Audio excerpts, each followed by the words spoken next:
Yes, I'm here. Okay, so the population refers to all the possible values, whereas the sample is just a portion of the population. We said that the statistical inference is the generalizing from the sample to a population with a calculated degree of certainty. So that is what is there. We define the parameter just as a characteristic of a population, such as the population mean, the population standard deviation. Then we said the statistic is calculated from the data in the sample. So the statistic comes from the sample. That is what we just said last time. So now the whole idea behind hypothesis testing, I'll repeat. The idea behind hypothesis testing is to test the claim about a parameter using some evidence in the sample. Okay. So the technique is introduced by considering one sample z-test. Okay. Anyway, this is just the same thing that I introduced. I said you use the z statistics, the t statistics, the confidence interval. So obvious, I'm now teaching the same thing. You get it? Yes, I do. The layout is you state the null hypothesis, the alternative hypothesis, the test, which is statistic, then the p-value, and you interpret. And this is the procedure. So the null hypothesis is a claim of no difference in the population. That is the original claim, whereas the alternative hypothesis is a false claim. Or the alternative hypothesis claim that it claims that the null hypothesis is wrong. Okay, so the alternative hypothesis claims that the null hypothesis is what is wrong. Let me repeat the example so that you understand again. We said that the mean age for the first year UNZA students is 21 years, right? That is the existing claim. That's the first claim that I'm saying, and I write it in the books. Someone will start coming through, reading the books and reading the books. Then when they find that statement, someone will be skeptical, say, I'm not sure, I don't think this is true. Okay. Someone will be inquisitive in finding out whether this is true or someone will be false. Inquisitive. Okay. So what they will do is that they are going to go to UNZA, get a sample, and ask the students, how old are you? How old are you? Then they will calculate for the mean age. Okay. They will need to test whether what I said is really true or false. Okay. But there is some methodology that is used to test, because they can't just come up and say, no, what is this one saying? It's wrong. They need to test. So the idea behind testing these claims is what is called hypothesis testing. Is that clear? I think you've gotten the introduction, right? Okay.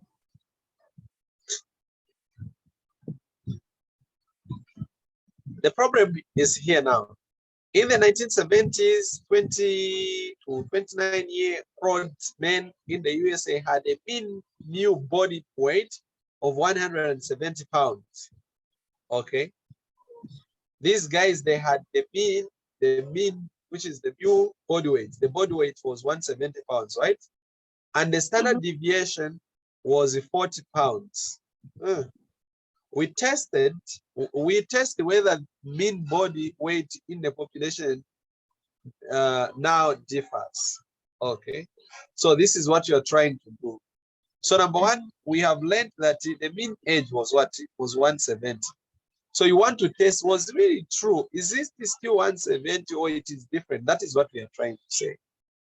So in the null hypothesis, you say H naught, okay? H naught is such that mu is equal to what? 170. Did you get that? Yes. Then your alternative hypothesis obviously is the opposite. So you say mu is not equal to what? To 170, meaning it is different, right? So in the null hypothesis, you say there is no difference, which means mu is equal to 170. In the alternative, you say no, there is a difference. Mu can either be greater, that is if it is one-sided, or it can be less than that, or it can be not equal. Okay. So you say mu is not equal to what? To 70. That is called the alternative what? Hypothesis. You got it? Yes, I have it. Okay. So now, test statistic.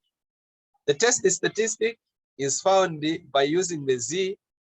The Z statistics is calculated as X bar minus the mu divided by the standard deviation over the square root of n. See how I've summarized it? Because in the note it says standard error, then down here they have given you the standard error. You get it, right? So you replace the standard error there. So it's simply just go for this. This is the Z statistic, right? The Z statistic is what we are going to use to test whether this is true or false. Is that clear? Yes. It's just a formula. You need to put the formula in the head. I don't think it will be there. Okay. So when we calculate, just putting in all those figures that we had, right? We fuse them in 173. Okay. Because for illustrative purposes, we say mu is 170. Okay. Then the standard deviation is 40. Then the sample size is 64. Then if that is the case, then we find the sample mean of 173. That is, in the question they said the mu, the population mean is what? 170, right? Then us, when we go and find out now, we pick the population, we find that the mean, Aaron, which I is have a X phone call. bar. Please let me pick it up. Okay.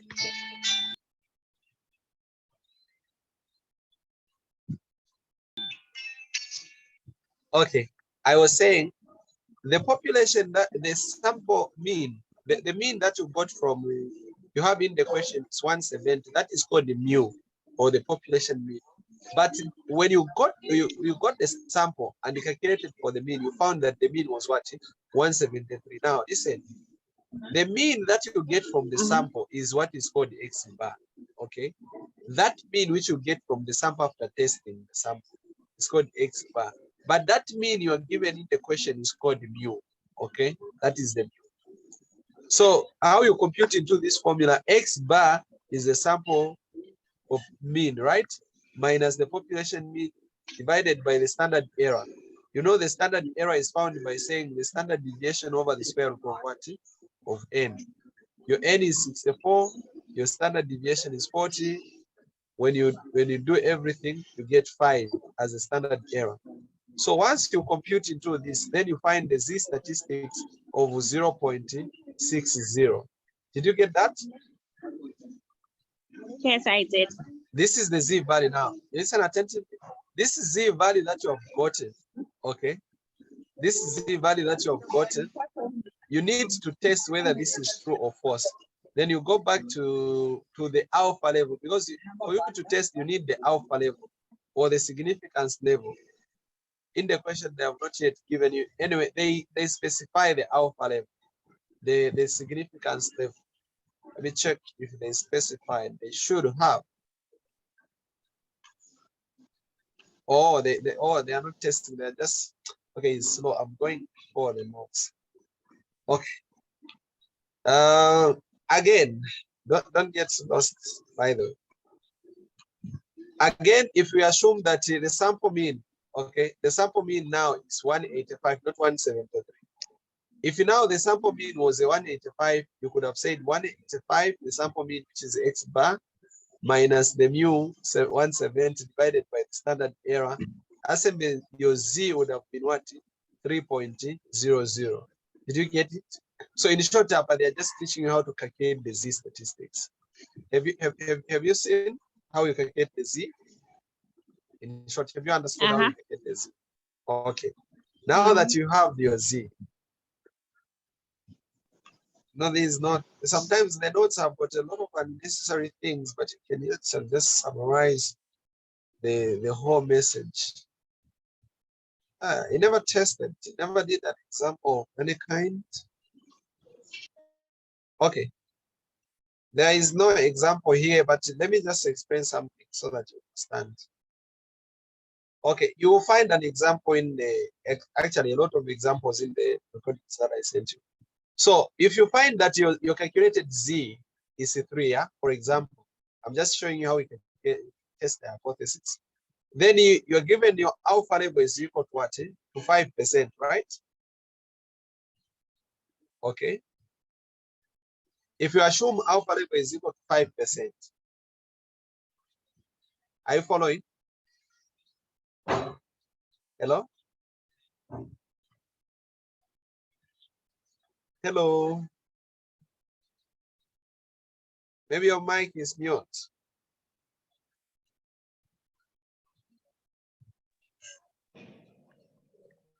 Hello? Hi, I'm back. Okay. I was saying, let's assume your significance level is 5%, right? Which is 0.05. So what it means is that you need another Z statistic. Now, there are two statistics. There is this one, this is Z, which you have calculated. Then there is this Z you get from the table using this alpha. Do you remember how we get this one from the table? We divide this by what? By 2, right?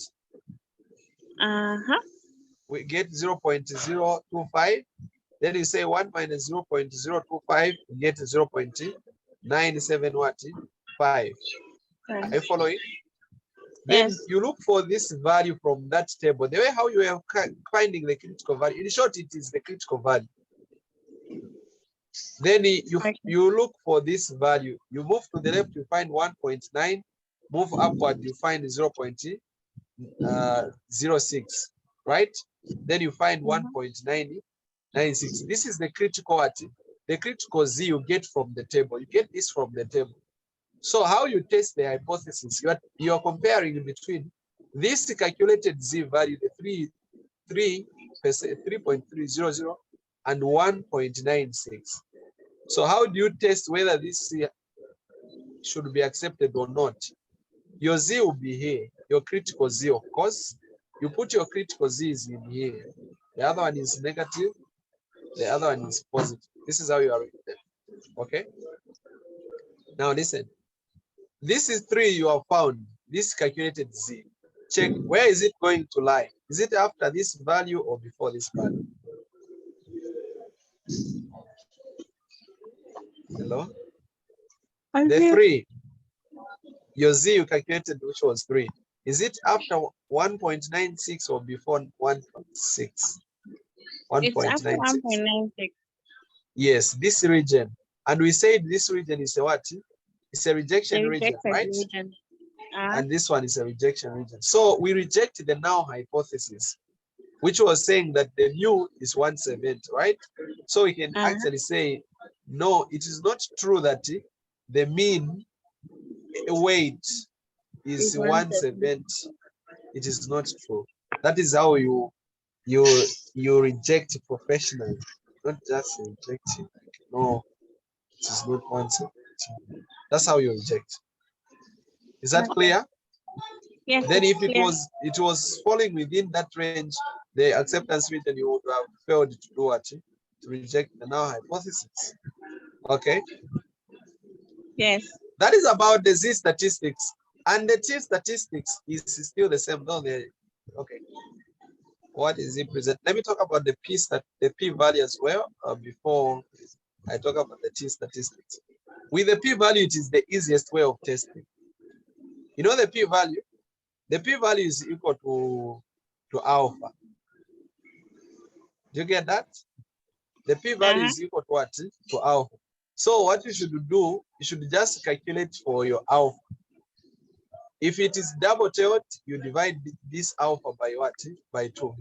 So this P value should be compared to 0.005 always. Okay. So if the P value, this P value is less than 0.05, okay, then you reject the what? You reject the null hypothesis. Okay. Do you get that? If the P value is less than what? is less than 0.05, you reject the what? The null hypothesis. But if the p-value is greater than 0.05, you fail to reject. Okay, that's the rule. You fail to do what? To reject the null hypothesis. Did you get it? Hello? Hello, did you get it for the p-value? How you use the p-value to test the hypothesis? I said the p-value is equal to alpha over 2, right? So when you get that number, you compare it with 0.05. If this number is less than 0.0205, you reject the null hypothesis. If it is greater, you fail to reject the null hypothesis. Just that. That's the most important thing you should get. Very easy to test, right? Yes, got it. The p-value is very, very, very straightforward, I think. The interpretation is still the same.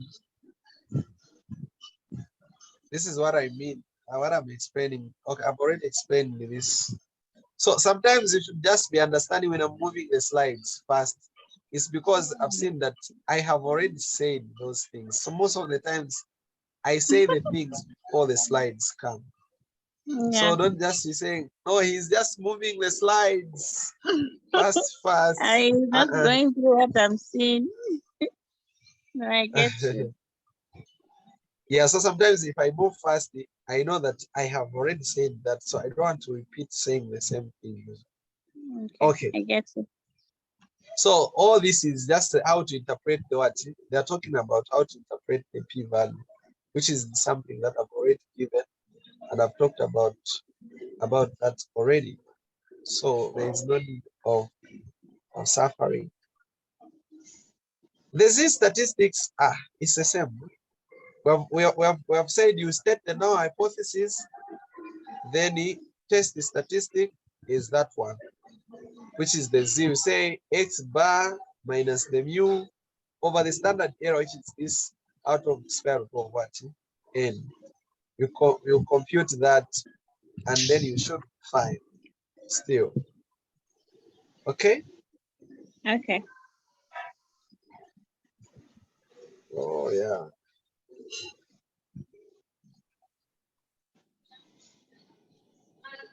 Yeah, so the testing is the same. Yeah, this example is the one that we have. It's just like the one that we have done. Okay, now about the types of errors. Maybe let me just comment on the types of errors. There are two types of errors that we usually have. We have type 1 error and type 2 what? Type 2 error.